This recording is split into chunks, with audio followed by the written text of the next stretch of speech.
Assalamualaikum warahmatullahi wabarakatuh. Jadi, pada video kali ini kita akan membahas materi mengenai aritmatika komputer mata kuliah pengantar sistem digital.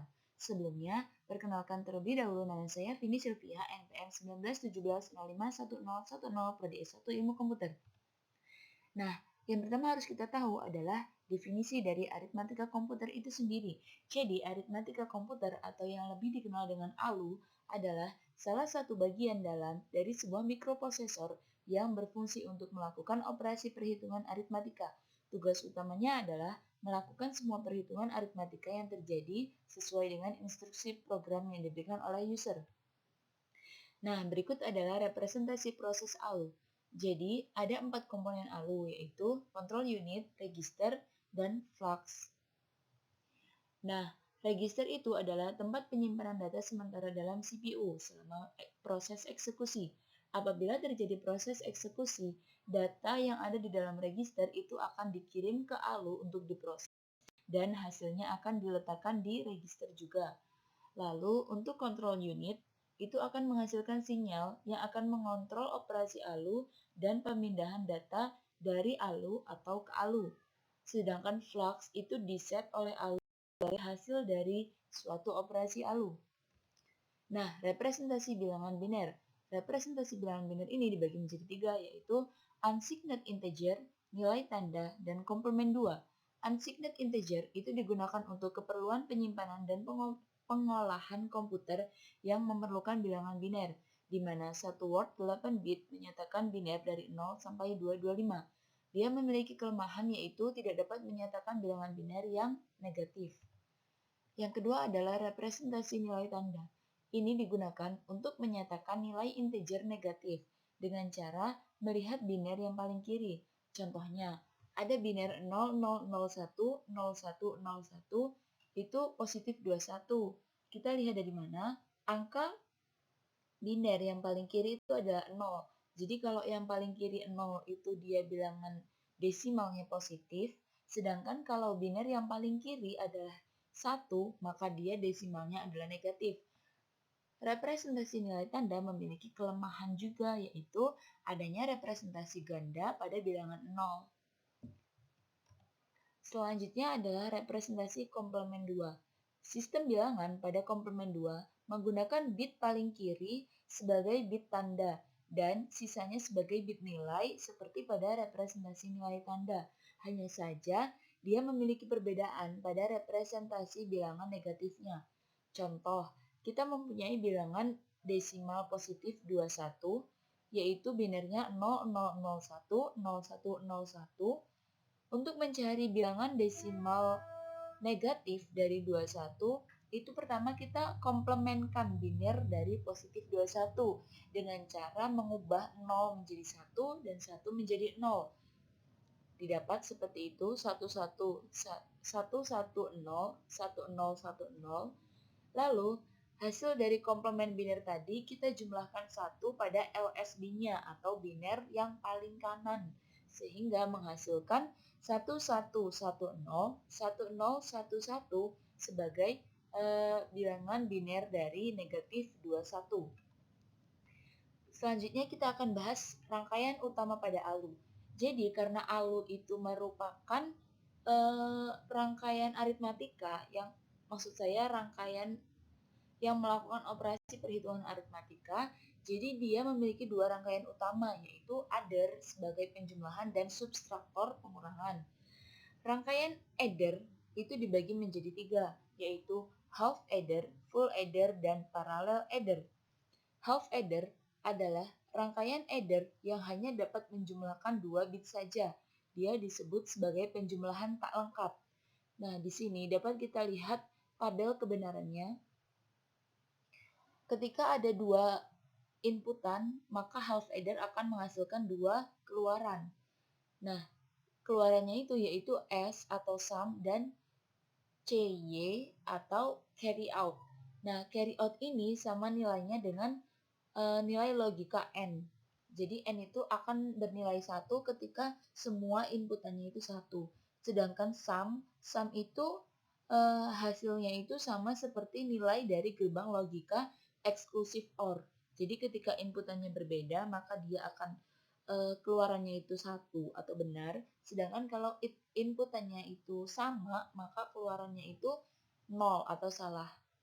Selanjutnya ada full adder. Full adder adalah rangkaian adder yang mengolah data penjumlahan 3 bit bilangan atau lebih, sehingga dia dapat disebut sebagai rangkaian penjumlahan lengkap. Nah, di sini dapat kita lihat ya. Maksud tabel kebenaran ini, ketika dia ada 3 inputan, maka full adder akan menghasilkan hanya 2 keluaran saja, yaitu sum dan carry out. Nah, sumnya itu dari 3 inputan ini, kita lihat sum itu akan bernilai 1 ketika antara ketiga inputannya itu satunya itu berjumlah ganjil. Jadi kalau ada inputan yang bernilai benar sebanyak ganjil, itu akan sumnya itu akan bernilai benar. Sedangkan kalau inputan benarnya itu berjumlah genap, maka sumnya itu akan bernilai 0.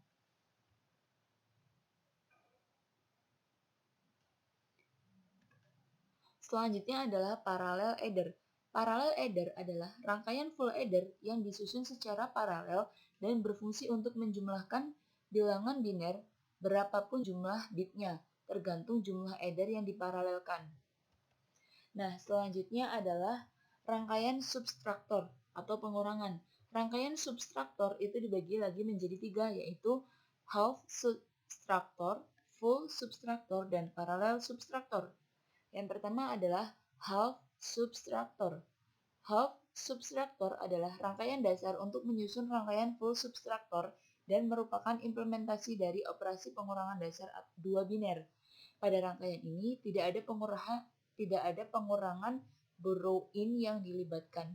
Dapat dilihat di sini, rumusnya itu ketika A0 dikurang dengan B0 atau inputan ke-0 dikurang inputan kedua yang ke-0 itu akan menghasilkan output R0 yang dijumlahkan dengan borrow out-nya. Dia tidak melibatkan borrow-in. Di sini dapat kita lihat tabel kebenarannya dan contoh dari rangkaian half subtraktor itu. Ini contoh pembacaan tabel kebenarannya itu ketika 0 dikurang 1. 0 dikurang 1 itu 1, tetapi dia borrow atau meminjam dari penjumlahan selanjutnya itu 1. Jadi dia memiliki borrow 1. Selanjutnya ada full subtraktor. Rangkaian full subtraktor adalah rangkaian subtraktor yang sudah melibatkan borrow out dan borrow in dalam proses perhitungannya. Nah, ini adalah contoh tabel kebenarannya. Lalu ini adalah contoh rangkaian full subtraktornya. Rumusnya itu inputan ke I dikurang inputan kedua yang ke I dikurang borrow in itu sama dengan keluaran yang ke I dijumlah dengan borrow out-nya. Nih di sini A1 dikurang B1 menghasilkan R1. R1 ini akan dijumlahkan dengan borrow out. Nah, hasilnya itu akan menghasilkan borrow in untuk penjumlahan selanjutnya. Paralel subtraktor. Rangkaian paralel subtraktor adalah gabungan dari beberapa rangkaian full subtraktor, di mana N buah rangkaian full subtraktor akan membentuk sebuah rangkaian paralel subtraktor dengan N bit. N itu adalah banyaknya rangkaian full subtraktor. Nah, selanjutnya ada operasi aritmatika pada ALU. Itu ada 4, yaitu penjumlahan, pengurangan, perkalian, dan pembagian. Yang pertama adalah penjumlahan biner.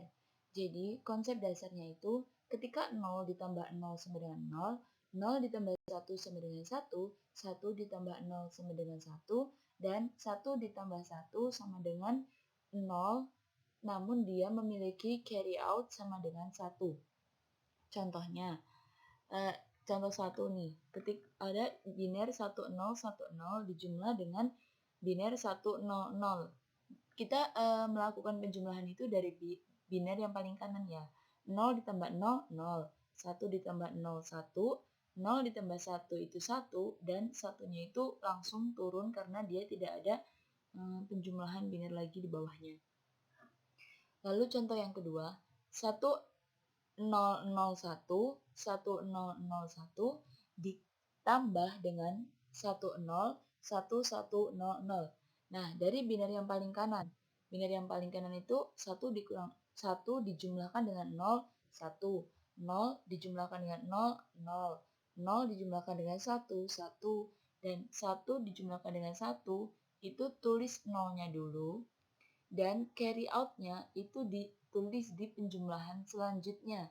Jadi carry out-nya itu 1 dijumlahkan di penjumlahan depannya. Sehingga 1 ditambah 1 itu kan 0.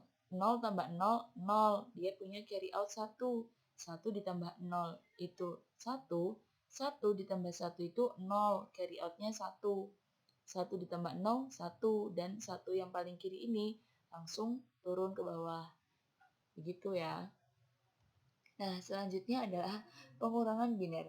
Konsep dasarnya itu ketika 0 dikurang 0 sama dengan 0, 1 dikurang 0 sama dengan 1, 1 dikurang 1 sama dengan 0, dan 0 dikurang 1 itu 1. Syaratnya dia meminjam nilai 1 di penjumlahan, maksud saya pengurangan selanjutnya.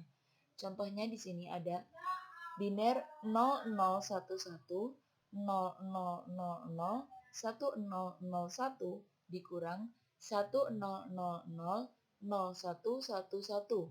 Nah, dari paling kanan juga kita mengurangkannya. 1 dikurang 1, 0. 0 dikurang 1, itu kan hasilnya 1. Tapi 0 yang ini dia itu pinjem nilai dari pengurangan yang di depannya. Jadi dia pinjem angka 1 dari di depannya itu. Nah, posisi angka 1 yang dipinjam itu dia akan mundur 1 langkah. Dan posisi semulanya itu akan menjadi 0. Selanjutnya ada pengurangan biner negatif. Nah, di sini jika ketika kita temui soal A dikurang B, itu sebenarnya konsepnya itu sama seperti A dijumlahkan dengan negatif B. Nah, langkah pengerjaannya itu yang pertama, ubah B itu menjadi negatif B dengan dua cara, yaitu ones complement dan twos complement. Ones complement itu inverse bit, 0 menjadi 1 dan 1 menjadi 0. Sedangkan two complement itu ones complementnya dijumlahkan 1 pada LSB-nya. Contoh, 60 dikurang 135 itu sama dengan min 75. Nah, ini sama saja dengan 60 dijumlahkan dengan negatif 135, hasilnya negatif 75. Nah, pertama kita cari dulu biner dari 135 itu berapa. Setelah itu, kita lakukan ones complement pada bilangan biner positif 135. Nah, setelah itu, kita jumlahkan hasil dari ones complement itu dengan 1 pada angka bit paling angka biner paling kanan. Sehingga didapat biner dari negatif 135 adalah 0111 dan 1001. Nah, setelah didapat biner dari negatif 135, kita lakukan penjumlahan untuk 60 ditambah negatif 135. Langkahnya seperti yang sudah dijelaskan sebelumnya. Sehingga didapat hasil dari 60 dikurang 135 adalah negatif 75. Nah, perkalian biner. Konsep dari perkalian biner ini sama seperti perkalian desimal biasa. Ini contoh ketika ada desimal 13 dikali 11. Jadi, kita ibaratkan 13 ini bilangan A dan 11 ini bilangan B. Dia punya 2 digit ya, 1 dan 1.